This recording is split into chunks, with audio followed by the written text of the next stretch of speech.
All right, y'all. So we have some Jonathan Majors updates, and it is not looking pretty. Like, it really isn't.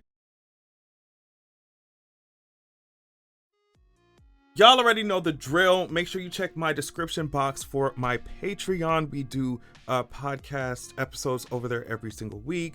Check the description box for my ebook, my audiobook, my music, all of that. Make sure you get into it. Now, okay, so let's just talk, right? So, initially, let's set it up, right? Because a lot of organizations, like these blogs and stuff, were reporting that the NYPD had probable cause to arrest the woman who accused Jonathan Majors, right?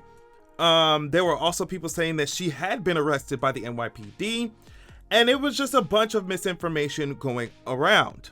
It seems like what's happening is that a lot of people are just, or at least some organizations are taking what Jonathan Majors' lawyer is saying and just running with that, and then more organizations just report on that. Oh, and then it eventually becomes, oh, well, the NYPD is actually doing it. And it's like, y'all just taking his lawyer's word and running with it. No prosecutor said anything. Nobody actually said that this actually happened except his lawyer. I don't know. His lawyer said this: from the beginning, we have said that Jonathan Majors is innocent and probably the victim here. What do you mean probably the victim here? Is he's the victim or he's fucking not? Like, what do you mean probably the victim? Last week, this is what the lawyer continues to say.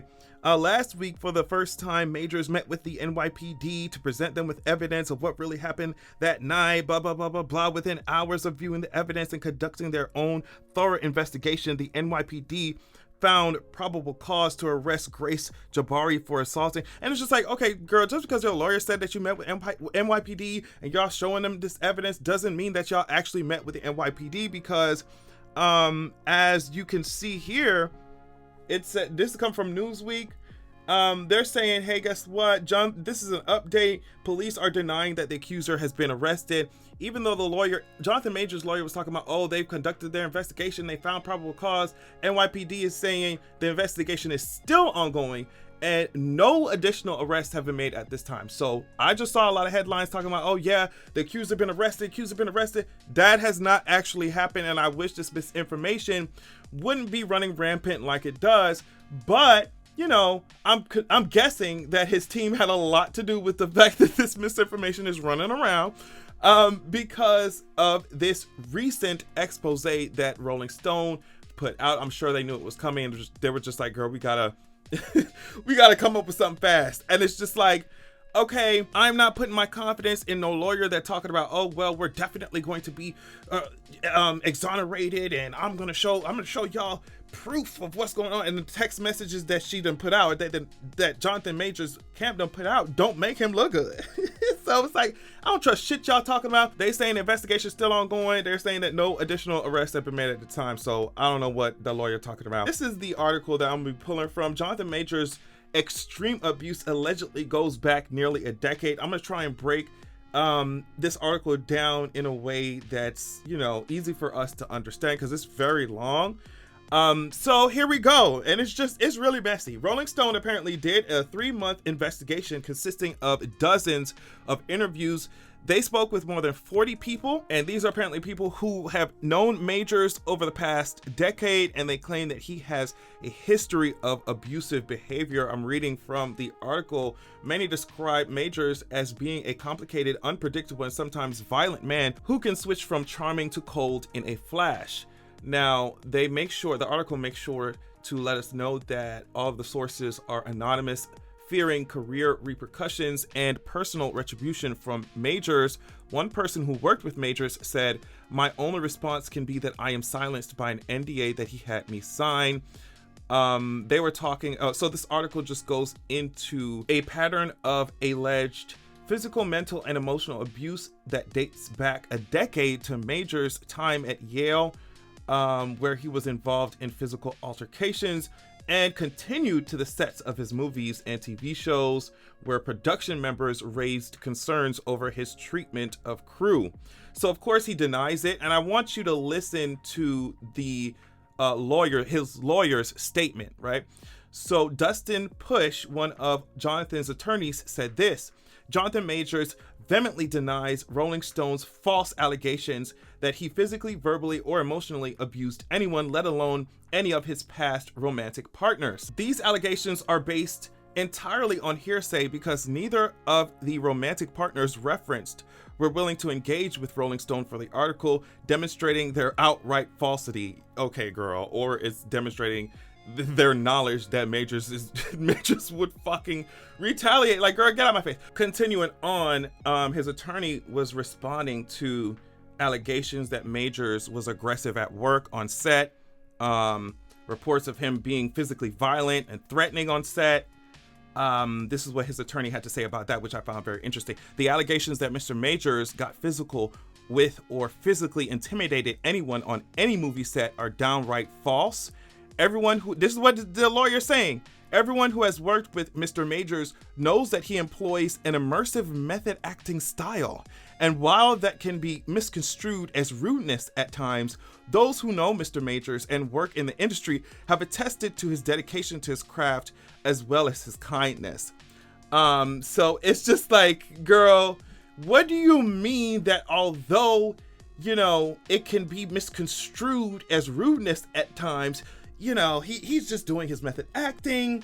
Everyone talks about how dedicated he is to his craft. And that's one of the things that the article talks about, that it does say that every one of the sources that they talked to, almost every one of the sources, the people that they talked to about Jonathan Majors, talked about his talent and his dedication to the art and all of that shit. But that shit does not really matter when you are on set terrorizing people. Like, that's just the tea. So all these people bringing up, yeah, he's talented. Girl, we understand that the talent is there, the dedication, the hard work is there, but there's obviously a pattern, or we're alleging, whatever, a pattern of abuse that has been going on apparently for a decade. Like, who cares if he makes a good movie, girl, if he's terrorizing everybody that he's around? Like, so they talk about the two romantic partners that he apparently was abusive to here. The article says throughout conversations with more than a dozen sources, Rolling Stone has learned of two women Majors allegedly abused either physically and or emotionally. The two women declined to comment for this article, with one of the women through a spokesperson citing fear of retribution. They were just talking about how at first Jonathan Majors was sweet, he was, romantic, and then it turned into something really extremely abusive physically and mentally. Apparently, Majors emotionally abused a second woman he was dating, though she said that it never got physically violent. He would just get filled with rage. It got near violence. Another source claims Majors was controlling with this partner, and a second source confirms Majors wanted the woman to be submissive to him, demanding he be in charge of everything from what they ate to who the partner could interact with.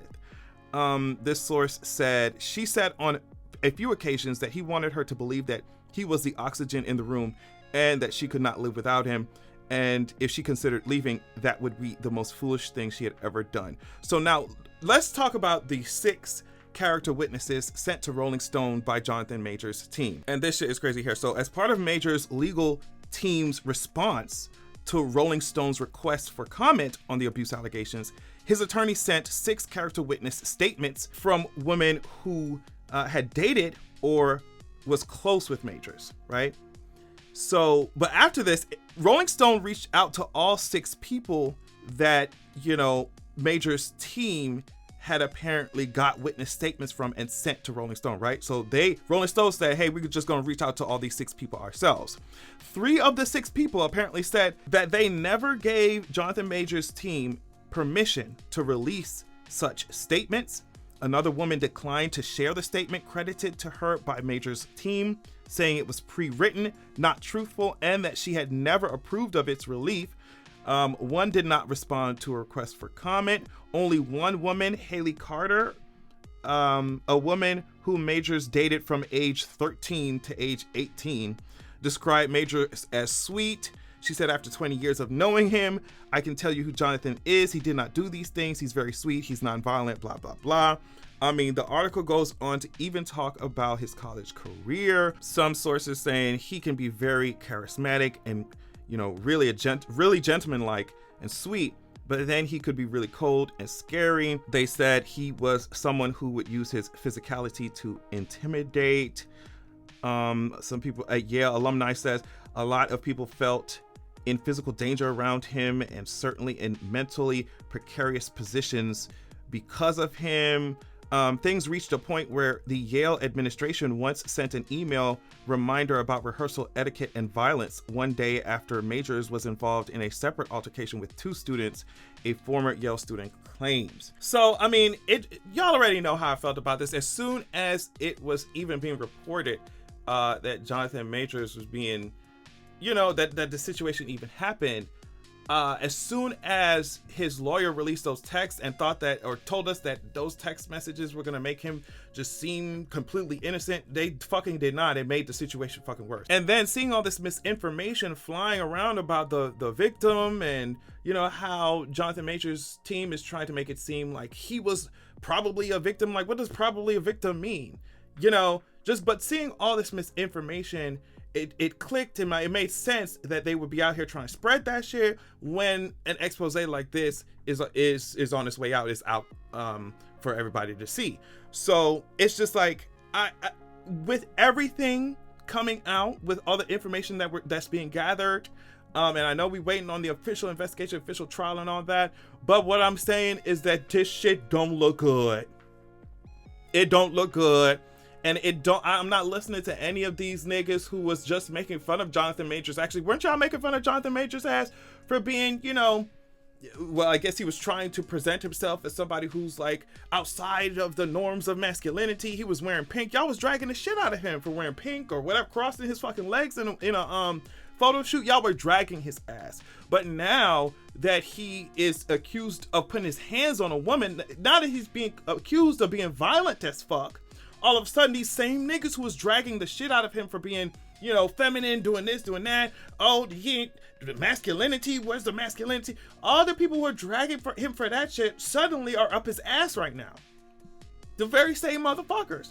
So I always say that first, y'all would rather see boys beat each other up than hold hands. Y'all would rather see boys beat each other's asses up, fighting each other, than being slightly feminine. And it makes so much sense that of course y'all would have an issue with him wearing the color pink, but when he's being accused of beating somebody up, violent as fuck, like y'all ready to fucking go up, y'all ready to defend him. What happened? I thought he was taking a shit on y'all masculinity. What happened? Y'all got a lot of these motherfuckers got some issues. They got some issues. And the fact that, like I said, a lot of y'all did not care about Tory Lanez ass like that at all until he shot Megan Thee Stallion. Y'all didn't give a fuck. Y'all did not care. Y'all were dragging the shit out of Jonathan Majors until his ass was accused of violence. You see what I'm saying?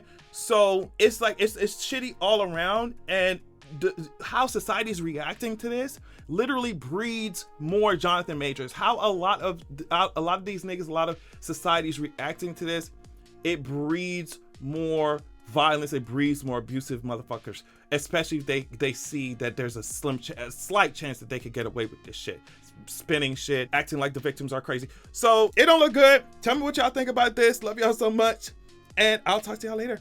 Have a good goddamn evening.